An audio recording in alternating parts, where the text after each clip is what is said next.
नमस्कार दोस्तों, एस्कल्प education classes के इस ऑनलाइन लर्निंग प्लेटफॉर्म पर एक बार फिर से आप सभी का स्वागत है।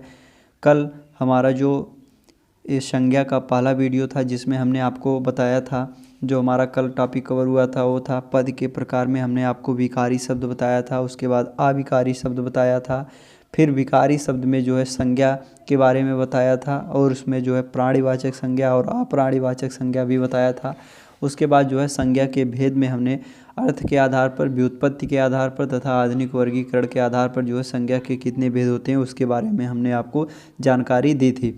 तो आज का वीडियो जो है वो है अर्थ के आधार पर। देखिए, अर्थ के आधार पर हुआ या व्युत्पत्ति के आधार पर हुआ या आधुनिक वर्गीकरण के आधार पर हुआ, सिर्फ उनको भेद करने का जो है नज़रिया अलग है, लेकिन जो उनकी परिभाषा है, उनके बारे में जो कहा गया है वो पूरा जो है समान है। तो इसलिए जो है हम सिर्फ अर्थ के आधार पर जो है संज्ञा के भेद को पढ़ेंगे। तो चलिए आज का वीडियो जो है शुरू करते हैं। आज का हमारा जो टॉपिक है वो है कि अर्थ के आधार पर संज्ञा का वर्गीकरण। अर्थ के आधार पर संज्ञा का वर्गीकरण, ये जो है आज का हमारा टॉपिक है।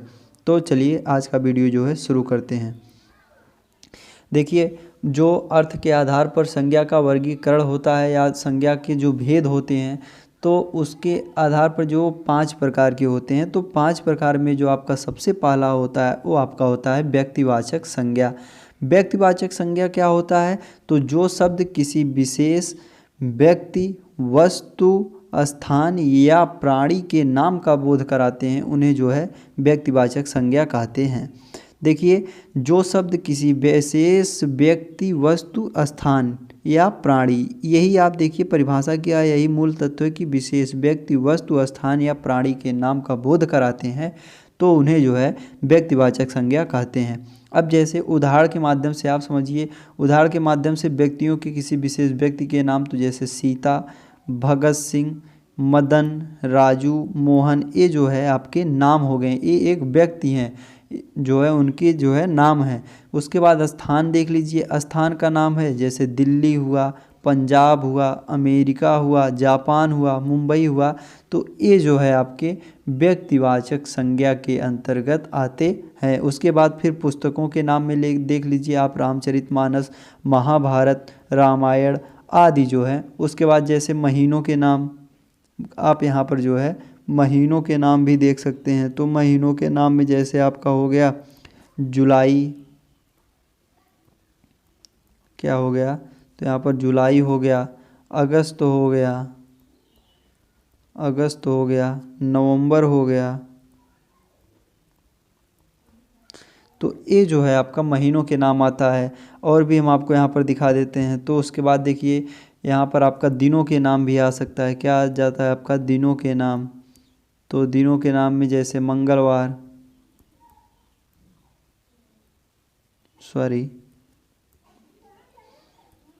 जैसे यहाँ पर आपका हो गया मंगलवार हो गया। उसके बाद आप यहाँ पर शनिवार लिख लीजिए, यहाँ पर जो है आप शनिवार। उसके बाद फिर आपका आ जाता है, पुस्तकों के नाम हमने बताई दिए, नदियों के नाम आ जाता है, दिशाओं के नाम आ जाता है। तो यहाँ पर जो है आपका ये होता है व्यक्तिवाचक संज्ञा। व्यक्तिवाचक संज्ञा क्या कहती है कि जो शब्द किसी विशेष व्यक्ति, वस्तु, स्थान या प्राणी के नाम का बोध कराते हैं उन्हें जो है व्यक्तिवाचक संज्ञा कहते हैं। अब इसके बाद जैसे इनका वाक्य प्रयोग आता है, परीक्षाओं में जो है वाक्य प्रयोग इनका पूछा जाता है कि वाक्य प्रयोग जैसे कैसे किया जाता है।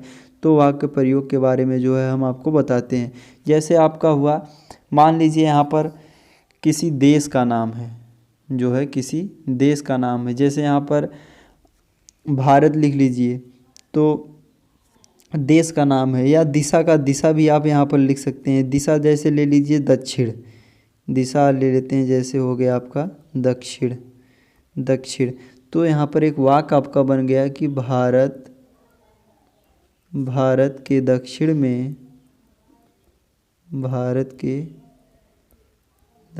में हिंद महासागर है। भारत के दक्षिण में हिंद महासागर है।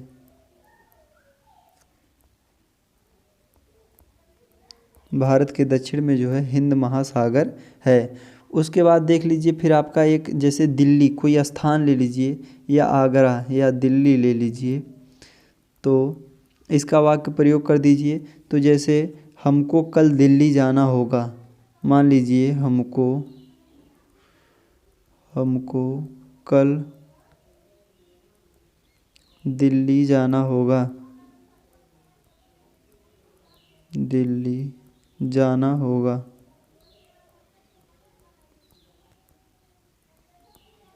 हमको कल दिल्ली जाना होगा। ये जो है आपके वाक्य प्रयोग हैं। तो इस प्रकार से जो है आप वाक्य का प्रयोग कर सकते हैं। जैसे स्थानों के नाम में देख लीजिए दिल्ली अमेरिका, जैसे वह अमेरिका जाएगा। तो नदियों के नाम है गंगा, जैसे गंगा जो है भारत की सबसे बड़ी नदी है। तो ऐसे आप जो है इसका प्रयोग जो है कर सकते हैं। उसके बाद अगला जो हमारा आता है वो आता है जातिवाचक संज्ञा। क्या आता है? तो जातिवाचक संज्ञा। अब जातिवाचक संज्ञा देखिए क्या होता है। तो जातिवाचक संज्ञा में जो शब्द किसी प्राणी, वस्तु या समुदाय की पूरी जाति का बोध होता है, जिस शब्द से या जो शब्द किसी प्राणी, वस्तु या समुदाय की पूरी जाति का बोध कराते हैं तो उन्हें जो है जातिवाचक संज्ञा कहते हैं। अब देखिए यहाँ पर जैसे आपका आता है मनुष्य। मनुष्य देखिए, मनुष्य एक जाति है, मनुष्य एक जाति है। आप लड़का देखेंगे तो लड़कों की एक जाति होती है, लड़कियां देखेंगे तो लड़कियों की एक जाति, अपनी जाति होती है, गाय की अपनी जाति होती है, बैलों की अपनी जाति होती है, सबकी अलग अलग जाति जो होती है। तो ये आपका हुआ जातिवाचक संज्ञा। अब इसका जैसे प्रयोग पूछ लिया, वाक्य प्रयोग, तो उसको भी देख लीजिए। जैसे यहाँ पर पूछ लिया जातिवाचक संज्ञा में कि एक यहाँ पर आपने एक शब्द पढ़ा है नारी, नारी यहाँ पर पढ़ा है। तो एक वाक्य बनता है कि जहाँ नारी का सम्मान होता है,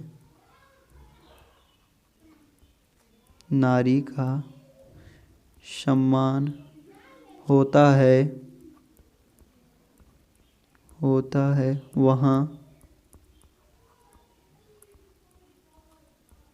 वहाँ देवता वास करते हैं।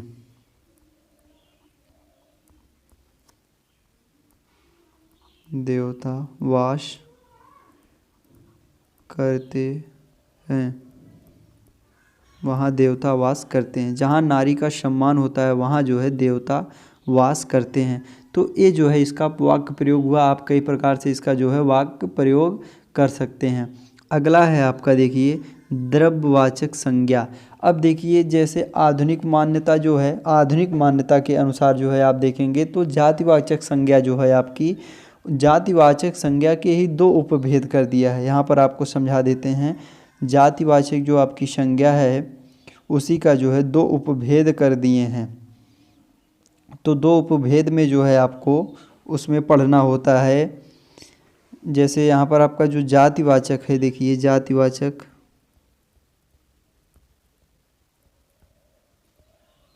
यहाँ पर जो आप पढ़ेंगे जातिवाचक संज्ञा, तो जातिवाचक के दो उपभेद कर दिए हैं। एक आपका कर दिए हैं समुदायवाचक,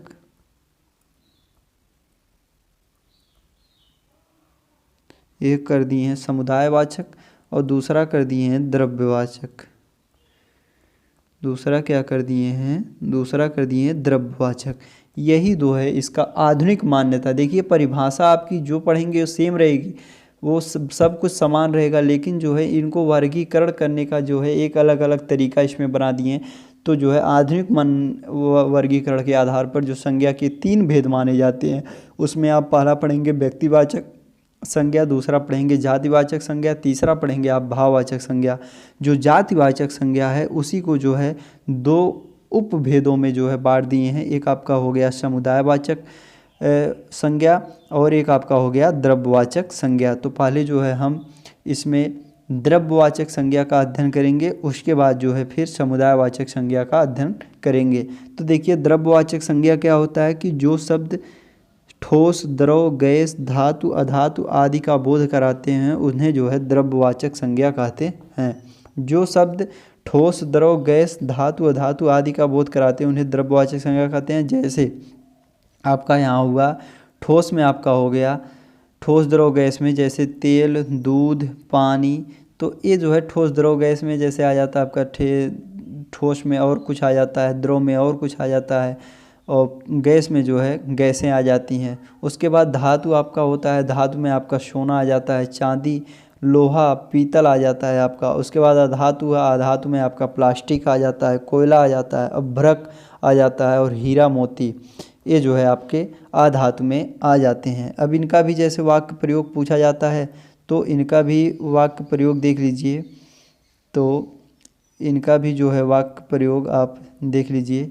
तो इसमें अब द्रव्यवाचक का जो जैसे इसको ऑक्सीजन, जैसे वहाँ पर आपने पढ़ा तो ऑक्सीजन यहाँ पर देख लीजिए, ऑक्सीजन का हम प्रयोग कर सकते हैं। जैसे ऑक्सीजन शब्द है, इसका वाक्य प्रयोग करना होता है। तो जैसे जीव के लिए ऑक्सीजन बहुत ज़रूरी है, जीव के लिए ऑक्सीजन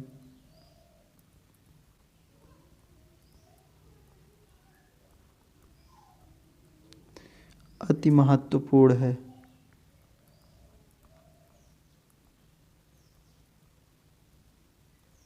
अति महत्वपूर्ण है, ये आपका वाक्य प्रयोग हो गया। इसी तरीके से आप जैसे कोयला होता है तो जहाँ कोयला होता है वहाँ हीरा भी हो सकता है, ऐसा ऐसा जो है आप इसका वाक्य प्रयोग कर सकते हैं। तो द्रव्यवाचक संज्ञा एक बार फिर से, जो संज्ञा शब्द ठोस, द्रव, गैस, धातु, अधातु आदि का बोध कराते हैं तो उसे जो है द्रव्यवाचक संज्ञा कहते हैं। जैसे आपका हो जाता है इसमें धातु, धातु, ठोस, द्रव, गैस।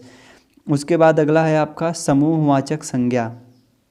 समूहवाचक संज्ञा क्या होता है? कुछ जो शब्द समूह का बोध कराते हैं उन्हें समूहवाचक संज्ञा कहते हैं। जैसे मेला, मेले में जो है आप कहीं मेला शब्द जब प्रयोग करेंगे तो वहाँ पर आप किसी एक को नहीं कहेंगे, वहाँ पर जो है मेला में किसी एक को नहीं कहेंगे, वहाँ एक समूह होता है, दल, किसी चीज़ का दल, जैसे कोई एक पार्टी हुई, दल हुआ।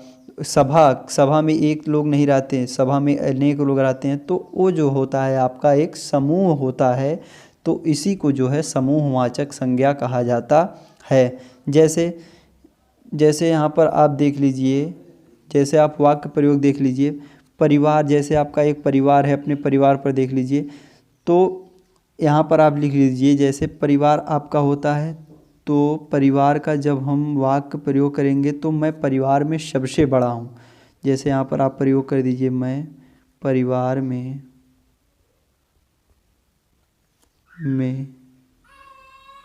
सबसे बड़ा हूँ, सबसे बड़ा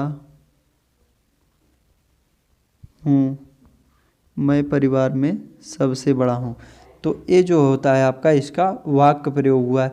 जैसे सेना हुआ, आपका समूह हुआ, मंडल हुआ, प्रशासन भी इसमें आ जाता है। तो देश, राष्ट्र, जैसे देश कहेंगे तो आप देश में बहुत से लोग हैं, तो ये जो होता है आपका समूहवाचक होता है कि जहाँ पर जिस शब्द, संज्ञा शब्द से समूह का बोध होता है तो वो जो होता है आपका समूहवाचक संज्ञा होता है। इसके बाद आपका आता है भाववाचक संज्ञा। भाववाचक संज्ञा क्या होता है? तो जिन संज्ञा शब्दों से किसी व्यक्ति अथवा वस्तु के गुण, दोष, सॉरी यहाँ पर जो है मिस टाइपिंग हुई है, दोष, दशा, अवस्था, भाव आदि का बोध होता है, वहाँ पर जो होता है आपका भाववाचक संज्ञा शब्द होते हैं। कुछ भाववाचक संज्ञा स्वतंत्र होती हैं तो कुछ विभिन्न प्रत्ययों को जोड़कर बनाई जाती हैं। उदाहरण में जैसे आप देख लीजिए, अच्छाई, बुराई, बीमारी, लंबाई, चौड़ाई, सुंदरता, कुरूपता आदि जो है ये आपका समूह भाववाचक संज्ञा के अंतर्गत आती हैं। तो इसके बाद जो है वाक्य प्रयोग देखते हैं। जैसे वाक्य प्रयोग में आप देख लीजिए यहाँ पर सुंदर, जैसे यहाँ पर आप एक कोई भाव लीजिए जिसके द्वारा, जैसे यहाँ पर आप प्रेम शब्द ले लीजिए, प्रेम शब्द ले लिए तो प्रेम, देखिए प्रेम एक भाव होता है। तो जैसे इसका वाक्य जब प्रयोग करेंगे तो आप प्रेम जो है लिख लीजिए, प्रेम ही जीवन का आधार होता है, प्रेम ही जीवन का आधार होता है,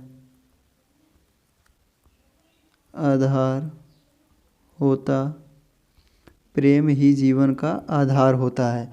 तो ये आपका जो हुआ, जैसे उसके बाद जैसे कुरूपता, तो कुरूपता जैसे कोई भद्दी चीज़ होती है तो वहाँ पर एक कुरूपता का भाव उत्पन्न होता है। प्यास, प्यास होता है तो ये भी एक भाव होता है कि मतलब प्यास लगी है। उसके बाद हरियाली, आशा, निराशा, तो ये जो है आपकी इस तरीके से आप इसका जो है वाक्य प्रयोग कर सकते हैं। अब जो है हम भाववाचक संज्ञा बनाना सीखेंगे कि जैसे भाववाचक संज्ञा जो है जातिवाचक संज्ञा से, सर्वनाम से, विशेषण से, क्रिया से, अव्यय से भाववाचक संज्ञा किस प्रकार से बनाया जा सकता है उसके बारे में हम देखेंगे। तो देखिए भाववाचक संज्ञा जो है वो 5 प्रकार से बनाया जाता है। आपका पहला होता है जातिवाचक संज्ञा से, दूसरा होता है सर्वनाम से, तीसरा होता है विशेषण से, चौथा आपका होता है क्रिया से और पांचवा आपका होता है अव्यय से।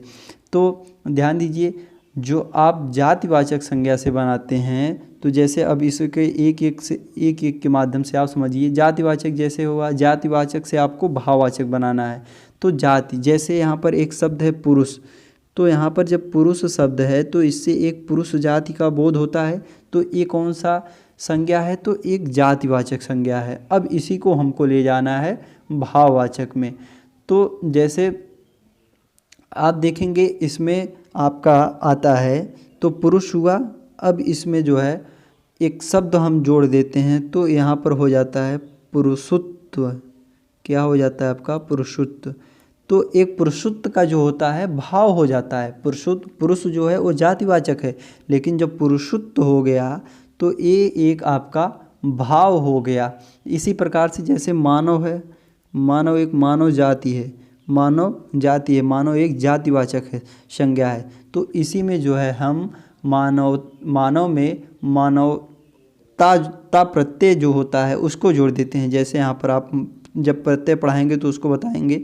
जैसे मानव हुआ, यहाँ पर ता जोड़ देते हैं तो मानवता, मानवता मतलब होता है प्रेम का भाव। तो यहाँ पर एक प्रेम का भाव हो गया। तो ये जो है आपका भाववाचक संज्ञा हो गया। जातिवाचक संज्ञा से जैसे पुरुष जाति है तो पुरुषत्व हो गया। उसके बाद यहाँ पर मानव एक हमने लिया, मानव शब्द लिया, तो इसका जो है भाववाचक जो हो गया वो मानवता हो गया। इसके बाद जो है हम देखेंगे, इसके बाद जो हम देखेंगे वो होगा सर्वनाम से भाववाचक। सर्वनाम से भाववाचक कैसे बनाते हैं? तो देखिए सर्वनाम से जो भाववाचक बनाते हैं, जैसे सर्वनाम हुआ अपना, एक सर्वनाम लेते हैं हम यहाँ पर अपना, तो अपना लेते हैं, अपना एक ले लिए। तो अब यहाँ से भाववाचक कैसे बनेगा? एक, अब यहाँ पर देखिए अपनत्व का भाव एक आ जाएगा। क्या आ जाएगा? अपनत्व का जो है भाव आ गया। अपनत्व मतलब खुद के लिए, अपनत्व मतलब खुद के लिए एक भाव यहाँ पर बन गया। तो सर्वनाम, अपना एक सर्वनाम है, उसके बाद ये जो है भाववाचक संज्ञा आ गई। उसके बाद एक शब्द और देख लेते हैं यहाँ पर, जैसे निज। निज मतलब खुद का, तो निज मतलब एक सर्वनाम है। तो यहाँ पर देखिए निजत्व, निजत्व एक जो है भाव आ गया। तो ये जो है आपका भाववाचक संज्ञा बना, जो है सर्वनाम के द्वारा जो है आपका भाववाचक संज्ञा बना। अगला है आपका विशेषण से भाववाचक। विशेषण से भाववाचक किस प्रकार से बनाएंगे? जैसे आपका मीठा शब्द है एक, जैसे मीठा, मीठा क्या है? एक विशेषण है। तो मीठा से आपका हो गया मिठास। क्या हो गया आपका? मीठा से आपका हो गया मिठास। उसके बाद जैसे आपका यहाँ सुंदर हुआ, सुंदर भी एक क्या है? विशेषण है, विशेषण है। तो सुंदर से आपका क्या हो गया यहाँ पर? सुंदर से सुंदरता। क्या हो गया? सुंदर से जो आपका हो गया सुंदरता का भाव आ गया। जैसे उदार, उदार भी क्या है? एक विशेषण है। तो उदार से आप लाइए उदारता का भाव। किसका भाव? उदारता का भाव आ गया। तो ये भाववाचक संज्ञा आपका हो गया। उसके बाद फिर हम देखते हैं क्रिया से। क्रिया से किस प्रकार से भाववाचक बना सकते हैं? तो जैसे देखिए यहाँ पर थकना, एक शब्द आता है थकना, मतलब जो है थक जाना पूरी तरीके से। तो थकना का भाववाचक क्या हो गया? थकावट हो जाएगा। क्या हो जाएगा? थकावट। आपका जो है इसका भाववाचक क्या हो जाएगा? वो हो जाएगा थकावट। उसके बाद हंसना, उसके बाद क्या हो जाएगा? हंसना। तो हंसना का क्या हो जाएगा? हंसी। क्या हो जाएगा? हंसना का भाववाचक क्या हो जाएगा? हंसी। उसके बाद देख सकते हैं लड़ना का, लड़ाई हो सकता है। तो ये आपका क्रिया से जो है भाववाचक बना। उसके बाद फिर हम देख लेते हैं अव्यय से भाववाचक। अव्यय से भाववाचक में जैसे अव्यय शब्द क्या, तो अव्यय से यहाँ पर आप परस्पर जैसे देख लीजिए, परस्पर एक होता है शब्द, अव्यय होता है, तो यहाँ पर जो आपका शब्द बनेगा वो होगा पारस्पर्य। क्या होगा आपका? पारस्पर्य आपका जो है बन जाएगा। उसके बाद मना, मना आपका एक जो है अव्यय है, तो मना से आपका क्या हो जाएगा? मना से आपका होगा मनाही। तो ये जो है आपका इस प्रकार से जो है पांच तरीके से जो है आप जो है भाववाचक संज्ञा बना सकते हैं। किससे किससे? जातिवाचक संज्ञा से भाववाचक संज्ञा, सर्वनाम से भाववाचक संज्ञा, विशेषण से भाववाचक संज्ञा, क्रिया से भाववाचक संज्ञा और अव्यय से जो है भाववाचक संज्ञा। आपका जो संज्ञा का ये टॉपिक था वो पूरी तरीके से समाप्त हुआ। कल सुबह 8 बजे जो है इसका लाइव सेशन में प्रैक्टिस सेट रखा गया है। इससे महत्वपूर्ण प्रश्न जो प्रतियोगी परीक्षाओं में संभावित होते हैं, पूछे जा सकते हैं, उसको जो है हम कल 8 बजे लाइव क्लास में जो है आपके सामने लेकर उपस्थित होंगे। तो कल सुबह 8 बजे का जो लाइव क्लास है उसको देखना मत भूलिएगा। और आपका जो ये UPSI हिंदी का जो क्लास शुरू हुआ था, ये जो है 23 तारीख से आपका जो है स्टार्ट है। तो इसको जो है आप जल्दी से जल्दी चैनल को सब्सक्राइब करिए और साथ में जुड़ जाइए, अच्छे तरीके से तैयारी कीजिए। हिंदी के जो है आपके 40 प्रश्न जो है अच्छे तरीके से कवर होंगे, आप अच्छे तरीके से उसको हल करेंगे। तो आप लोग ज़्यादा से ज़्यादा शेयर करिए वीडियो को, और जो है आपको जो चीज़ समझ में ना आए आप उसको कमेंट बॉक्स में अपना जो है जो उत्तर है, प्रत्युत्तर है, उसको ज़रूर दीजिए, जिससे जो है हम आपकी परेशानियों को हल कर सकें। धन्यवाद, मिलते हैं अगले वीडियो में।